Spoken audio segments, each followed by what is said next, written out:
que ce soir, le président de la République sera en direct. Il sera sur TF1, il a choisi TF1. Voilà, bizarre qu'il n'ait pas choisi BFM.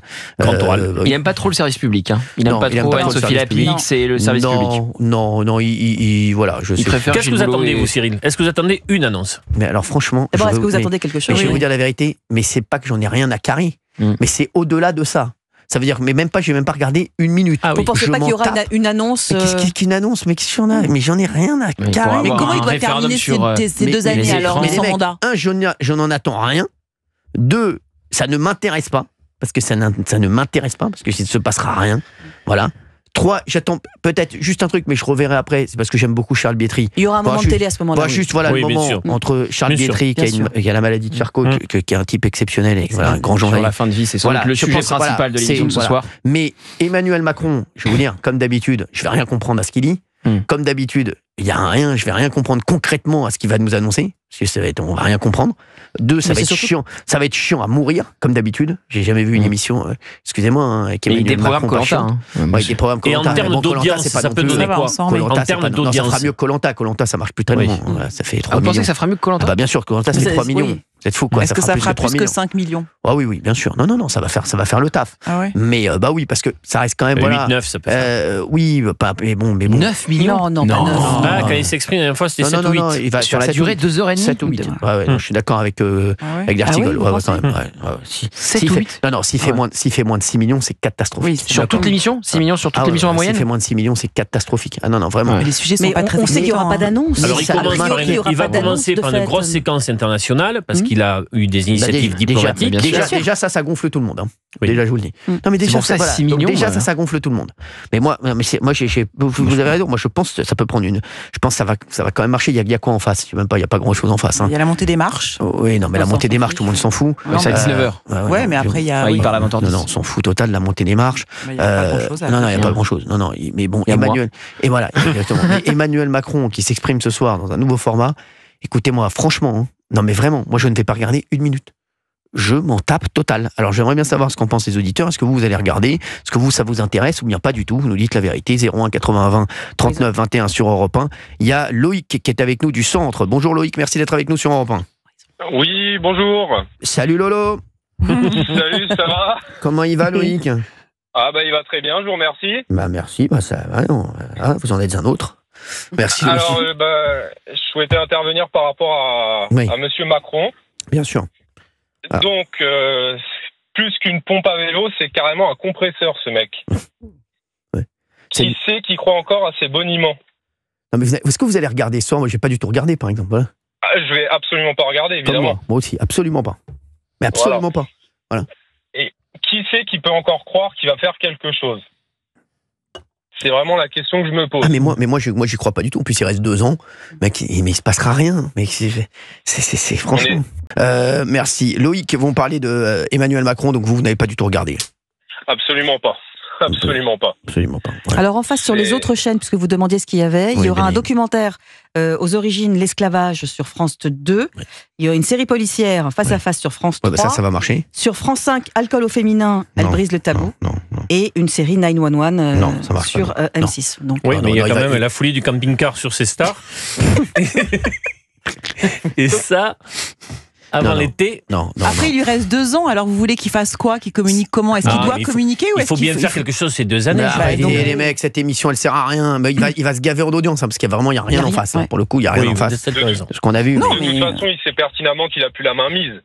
Oui. Il ne peut plus rien faire.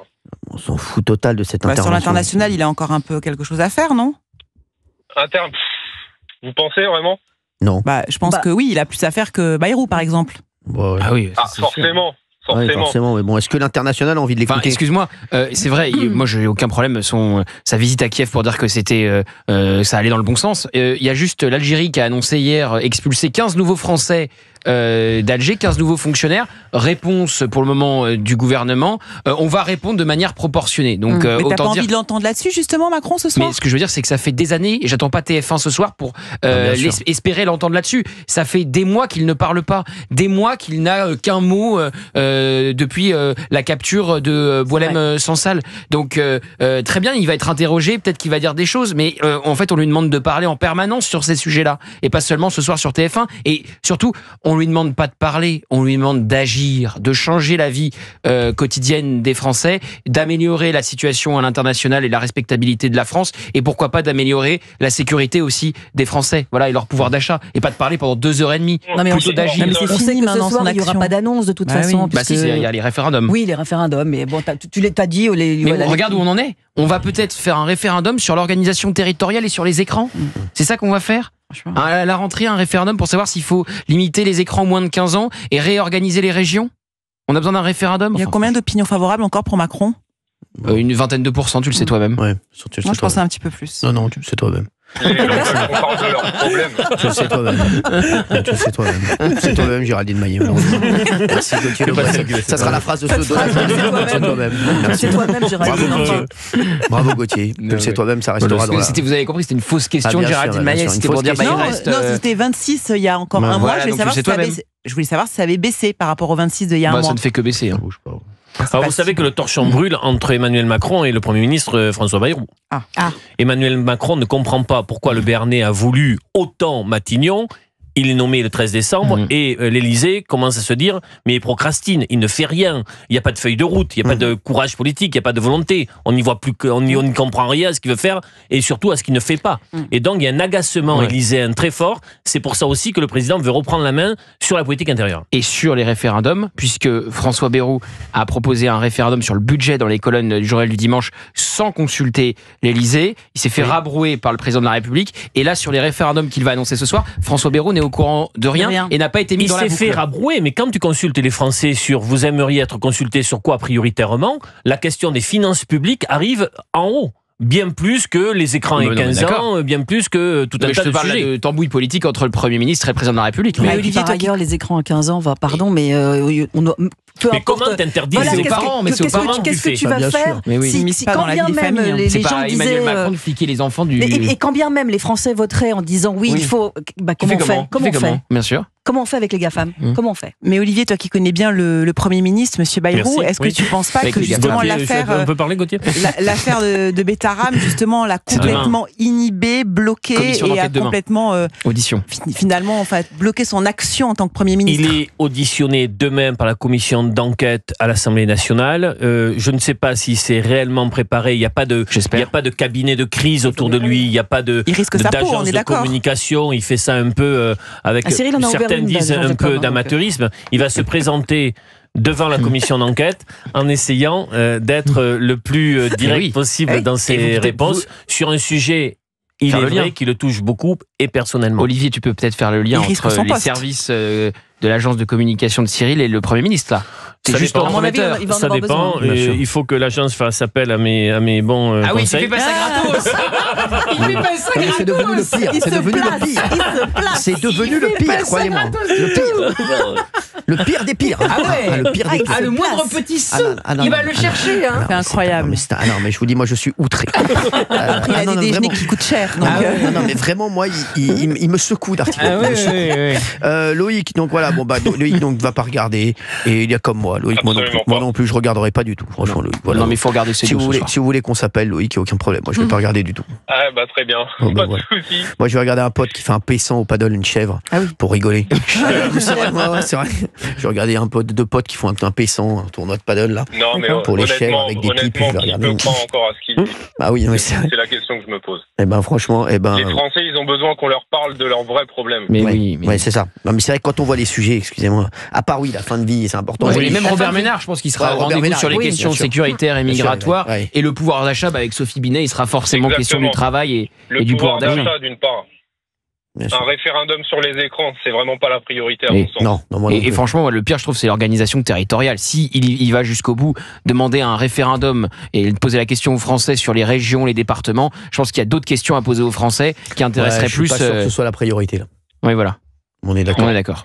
Merci Loïc d'avoir été avec nous sur Europe 1. Vous nous rappelez quand vous voulez. Je vous remercie à vous. Merci. Bonne journée. Appelez-nous 01 80 20 39 21. Est-ce que vous avez regardé Emmanuel Macron ce soir ou est-ce que vous en fichez totalement? Vous nous le dites, n'hésitez pas. Et si vous allez regarder, pourquoi? Et si vous n'allez pas regarder, pourquoi aussi?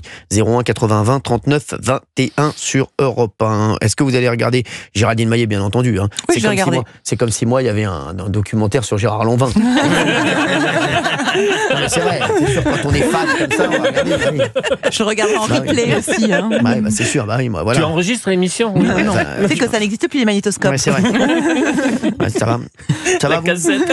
Il est incroyable, Dartigone. Tu peux retrouver l'émission en replay plus facilement, à la limite. Valérie Benaïm va regarder aussi, c'est sûr. Oui, mais je vais peut-être pas regarder sur toute la longueur. Ouais. Je pense qu'il y a des thématiques qui vont m'intéresser. La fin de vie, ça m'intéresse. Oui. Voilà, il y a des sujets qui vont m'intéresser. Puis c'est tard quand même. Et sur la fin de vie, j'espère qu'il sera sobre et qu'il en fera pas trop. Moi, je vais regarder pour une raison. Ça reste un moment. Bon, je suis à la télé jusqu'à 21h, mais après, je vais regarder parce que ça reste un moment politique de cette fin de quinquennat où j'ai envie de voir ce qu'il fait, quelle est sa stratégie, comment il communique, ce qu'il annonce, ce qu'il n'annonce pas. Ça reste passionnant à analyser. Et Olivier, moi, j'aimerais, parce que je trouve que Emmanuel Macron est devenu illisible.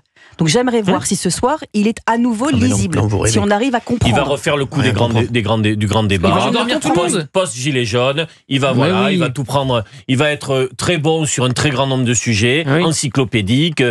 Mais à la fin, tu te diras, mais il reste quoi? Bien sûr. Ils ne savent pas encore s'il fera des annonces ou pas. Hier soir, les sujets référendaires ou pas n'étaient pas arbitrés. Il ne sait pas.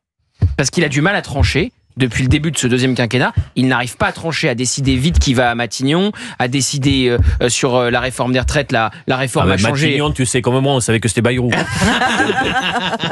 En tout cas, il a été bon là-dessus, parce qu'on n'y croyait pas. Ah oui. Olivier était vous avez sur les flancs. Non mais t'as eu l'histoire te donnait raison, mais enfin c'était quand même pas le favori. Jusqu'à la veille. Ça va vous sinon? Oui. Il n'y a pas un éthylotest ici.